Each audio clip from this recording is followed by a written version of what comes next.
नमस्कार, सुजा ग्रीन किचनमध्ये आपलं खूप खूप मनापासून स्वागत. आज आपण बनवणार आहोत कच्च्या कैरीपासून बनणारं सरबत आणि प्रीमिक्सही. असं प्रीमिक्स की जे आपण वर्षभर फ्रीजमध्ये टिकवून ठेवू शकतो आणि जेव्हा जेव्हा आपल्याला इन्स्टंटली सरबत बनवायचं आहे तेव्हा आपण आरामात ते वापरू शकतो. यासाठी आपल्याला जराशी गोड असणारीच कैरी वापरायची आहे.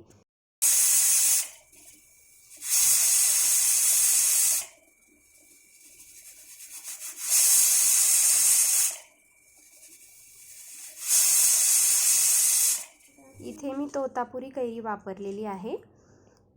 तर ही कैरी आपल्याला चांगली शिजवून घ्यायची आहे. मी कुकरमध्येच शिजवून घेतलेली आहे. 4 शिट्ट्या काढलेल्या आहेत. 4 शिट्ट्यामध्ये आरामात ही कैरी मस्त अशी शिजून निघते. तुम्ही इथे वाफवून पण घेऊ शकता. एका पातेल्यामध्ये थोडंसं पाणी घेऊन वरती जाळी ठेवून त्याच्यावर कैऱ्या ठेवून वाफवल्या तरीही चालतात. आणि याचा पल्प आपल्याला काढून घ्यायचा आहे.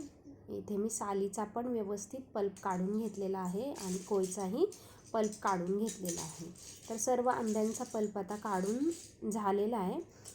तो पल्प जरा थोडासा गरमच होता, त्यामुळे तो मी थंड व्हायला ठेवला आहे. तोपर्यंत आपण थोडा खडा मसाला तयार करून घेऊया. इथे मी घेतलेला आहे 1 चमचा बडीशोप आणि 1 चमचा जिरं आणि 7 ते 8 काळी मिरी घेतलेली आहे. तर थोडीशी भाजून थोडा धूर सुटायला लागला की बंद केलेला आहे गॅस आणि त्याची मिक्सरमधून बारीक अशी पूड तयार करून घेतलेली आहे.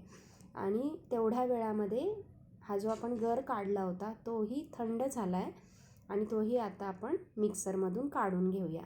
जेव्हा आपण हा पल्प मिक्सरमधून काढून घेतो आहे त्यातच मी 1 मूठभर स्वच्छ धुतलेला पुदिना टाकलेला आहे आणि त्याच्यामध्ये थोडंसं चवीपुरतं मीठ टाकलेलं आहे आणि आपण जो मसाला वाटून घेतला आहे तो मसालाही टाकला आहे.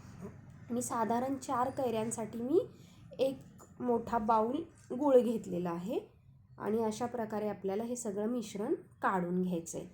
तर हे गुळामुळे या पल्पला ब्राउनिश कलर आला आहे आणि हा जो पूर्ण पल्प आहे तो आपल्याला 10 ते 15 मिनिटं गॅसवर लो फ्लेमवर शिजवून घ्यायचं आहे. त्यामुळे आपलं जे प्रीमिक्स बनणार आहे ते अजिबात खराब होत नाही. तर मी हे लो फ्लेमवर 10 मिनटं हलवलेलं आहे, कंटिन्युअसली स्टर केलेलं आहे आणि त्यानंतर थोडंसं थंड व्हायला ठेवून दिलेलं आहे. तोपर्यंत मी सरबताची तयारी करून घेत आहे. इथे मी सब्जा बी थोडा वेळ 10 मिनिट पाण्यामध्ये भिजवत ठेवले होते. ते सब्जा बी वापरलेले आहेत आणि त्याच्यामध्ये हा पल्प मिक्स करून घेतला आहे. इथे मी साधारण 2 ते 3 चमचे पल्प घेतलेला आहे आणि थोडासा खाण्याचा कलर वापरलेला आहे की आपल्या सरबताला छानसा कलर येईल म्हणून. ह्या कलरमुळे चवीला काही फरक पडत नाही. यामध्ये थोडंसं लिंबू पिळून घेतलेलं आहे, त्यामुळे सरबताची चव अजूनच एन्हान्स होते. आणि चांगलं हलवून घेतलेलं आहे. बघा तुम्ही किती टेम्पटिंग असा कलर दिसत आहे. तुम्हाला जर व्हिडिओ आवडत असतील तर नक्की लाईक करा आणि माझ्या चॅनलला नक्की सबस्क्राईब करा. मला इथे सब्जा जरा कमी वाटत आहे, त्यामुळे मी अजून साधारण 1 चमचाभर सब्जा ॲड केलेला आहे. तर आता हा आपला सरबत रेडी झाला आहे. थोड्या वेळासाठी हा सरबत मी फ्रीजमध्ये ठेवून देत आहे, म्हणजे मस्त असा छान थंड होईल.